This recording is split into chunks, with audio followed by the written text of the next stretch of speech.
Welcome, Aries, to your spiritual reading for December. Hope you friends are doing great out there. Welcome back, all subscribers, and anyone new to my channel, welcome, welcome. If you friends like this, please like and subscribe.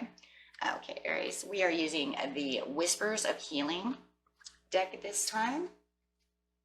And we're going straight to the present, straight into the near future over here, which is about 3 months.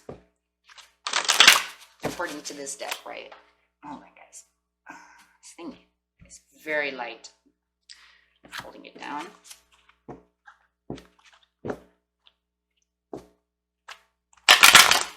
Okay, let's see what's going on with you, Aries.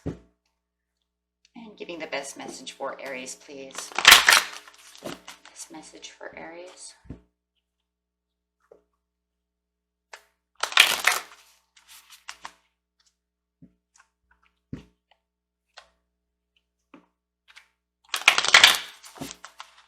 Message for Aries.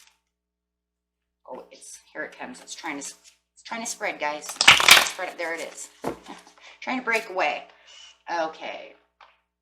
Sleep. Oh, she looks like Sleeping Beauty. Looks like you guys have been running around. First thing comes in my head when I see this is, who is the insomniac? And barriers. Breaking down the barriers. So 32. Never had this card, so let's see what's going on here. Sleep says the key to recovery and healing is a good night's sleep. Yeah, feeling those insomniacs, especially Aries, the big insomniac sign. You get so involved in work, exercise, appointments, and socializing that your sleep is compromised. Create a routine with sleep and commit to going to bed at the same time each night. Okay. The biological process that drives the body's physiology to create an ideal sleep routine that you will follow will become habitual. Okay, so you're going to actually make this a part of your routine. You need a better routine. That might sound extreme, but your body needs the time provided during sleep to rest itself and to master its healing. A good night's sleep will improve your immune system, your mood, and your concentration skills. To improve the quality of your sleep, engage in peaceful activities before you settle in for the night. Many studies emphasize that the importance of not having television in your bedroom, avoid eating late at night. A bedtime ritual can help your mind and body recognize the cues that it is time to sleep and wind down. So by not playing with your phone or doing any of those things that have, any kind of melatonin issues, okay, it's just allowing yourself to relax and have downtime. Listen to soothing music, read a book, or find other ways to relax and ease the transition between wakefulness and drifting off to sleep.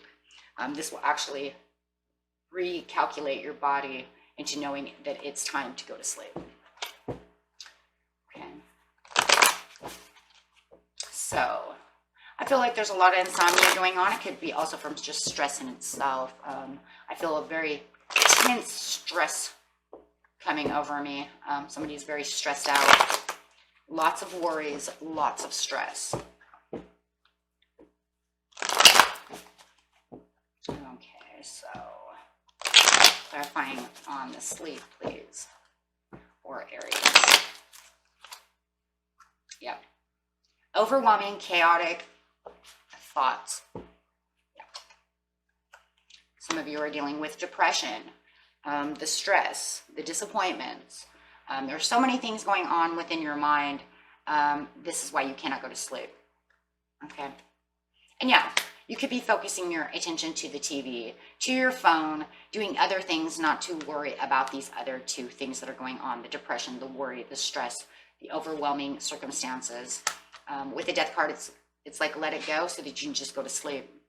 And with the Knight of Swords, and the Knight of Swords really in its own ways is just allowing yourself the time needed for the downtime, not worrying about anything else.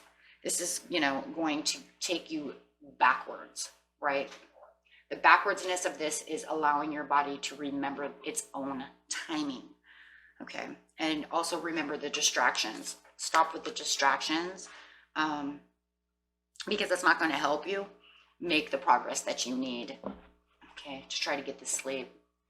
There's barriers going on. So in the near future, you have these barriers put up. The barriers are, now that you've got a good night's sleep, now you have to take down the barriers, right? So the barriers are the next step to the healing process. And this is you have created barriers or defense mechanisms that you may have put up to prevent emotional or mental healing.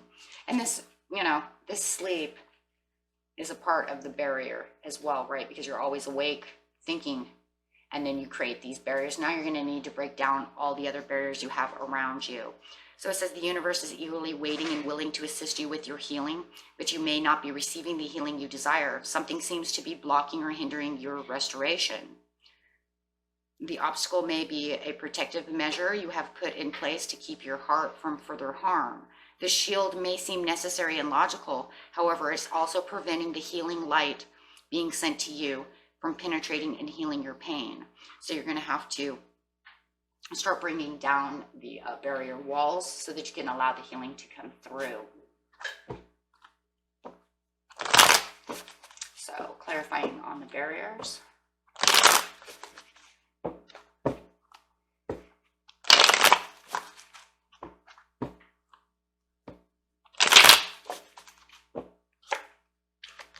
Yeah, observing and researching and realizing what barriers you have up and how much of a stronghold do you have? How much are you actually blocking out? How strong are you allowing yourself to build these walls? And this wall, is it a brick wall? Is it just a moat? I would say break down the barriers to make it like a moat. Why? Because then you can break it down from a barrier to a border, right? Instead of making a barrier, let's make a border. Let's set boundaries, right? So saying, okay, fine, you know what? I'm going to break down these barriers, but I'm still going to have boundaries. So no longer blocking the heart, but allowing yourself to still have boundaries to where people can't make you, their own personal doormat, or allowing anyone to get too close without having to go through the moat, right? And that's a lot better, because then at least you're still allowing the white light. When you're going through a healing process, you're allowing the energy to flow to you without, bouncing it off of you. Yeah, because without doing this and reconstructing the barriers into borders and boundaries, you're not allowing any of the love to come in and the nurturing to start the real healing process. You're blocking a lot of it. Yeah, definitely blocking a lot of it with the devil. And then this keeps you in fear, and it will keep you over here again. So you just got rid of a lot of this because, you're trying to work on this sleep thing so that you can heal. But you don't want to bring in the fears or chaos or overwhelmingness again. So you're going to kind of cut that out, because you're going to cut out the fear, saying, you know what, you're right. I don't need these barriers. I don't need my heart so closed down to where I can't allow anyone in. I just, I need to make boundaries. Yeah. And that's going to give you the achievements and the satisfactories that you need, because, now you can say, yeah, you know what, I can let so-and-so in and I can feel much happier, allowing my heart to be open. But I don't have to take anyone's real crap. So I'm just going to, set boundaries and let everybody understand, this is where I stand, this is where I am, and this is what's going to happen, right? And that will make you feel a lot happier as well. And it'll keep that sleep and peace and that anxiety down. And you don't have to worry about any little devils coming in to mess with you, right? Because, it doesn't mean you have to date again. It doesn't mean any of that. It's just for healing purposes. And if you ever do find a new mate, you don't have to think, you know what? I can't really give you my heart. No. What you're going to tell him is, yeah, I'm open, for conversations, and I'm open, but I have boundaries. We're going to do it my way. Okay. And that will really help you a lot. And it will keep this this anxiety down too. This piece right here is going to probably be the hardest piece for you. For others of you, it's going to be hard all the way around. Because if you've really been hurt, it's going to really be hard to kind of break away some of the barriers from the heart. But I think for the sleep is going to be the hardest, because if you really haven't had a normal sleep pattern for a long, long time, it's really going to be rough. It's really going to be rough. Okay, my friends, and that was it for you. And until next time, peace and love. Bye-bye.